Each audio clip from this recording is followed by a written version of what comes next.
Cyber crime প্রতারণায় ব্যবহৃত account প্রোভাইডারের চক্রের হদিশ পেল পশ্চিমবঙ্গ সাইবার ক্রাইম দপ্তর। পুলিশ সূত্রে খবর, সাইবার ক্রাইম প্রতারণায় বিভিন্ন ব্যক্তিদের থেকে যে টাকা প্রতারণা করা হতো সেই প্রতারণা দীর্ঘদিন ধরে বেশ কিছু ব্যাংক অ্যাকাউন্টে পৌঁছতো। কারা এই ব্যাংক অ্যাকাউন্ট প্রোভাইড করছে সেই চক্রের সন্ধান চালাচ্ছিল পশ্চিমবঙ্গ সাইবার ক্রাইম দপ্তর। সূত্র মারফত খবর পেয়ে কয়েকদিন আগে একজন অভিযুক্তকে গ্রেপ্তার করে রাজ্যের সাইবার ক্রাইম দপ্তর। এরপরই তাকে জিজ্ঞাসাবাদের মাধ্যমে পাঠানো হয় একটি চক্র।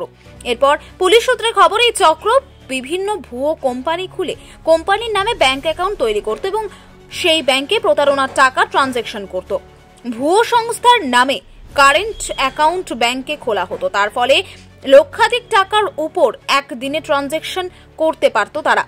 এরপরই সেই সূত্র ধরে তদন্ত নেমে সোমবার সুমন বিশ্বাস, সুমন সাধুকা ও সুব্রত বালা নামে তিনজনকে গ্রেপ্তার করে পশ্চিমবঙ্গ সাইবার ক্রাইম পুলিশ। আজ অভিযুক্তদের আদালতে তোলা হবে। এই চক্রের সঙ্গে আরও কারা জড়িত সেই বিষয়ে তদন্ত শুরু করে দিয়েছে পশ্চিমবঙ্গ সাইবার ক্রাইম পুলিশ।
थोड़ा सा गाड़ी हो जाएगा।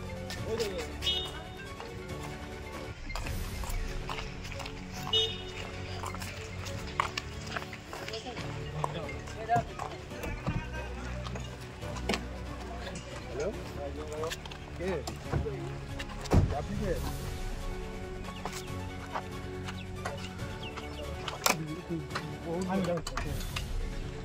ও হ্যাঁ হ্যাঁ হ্যাঁ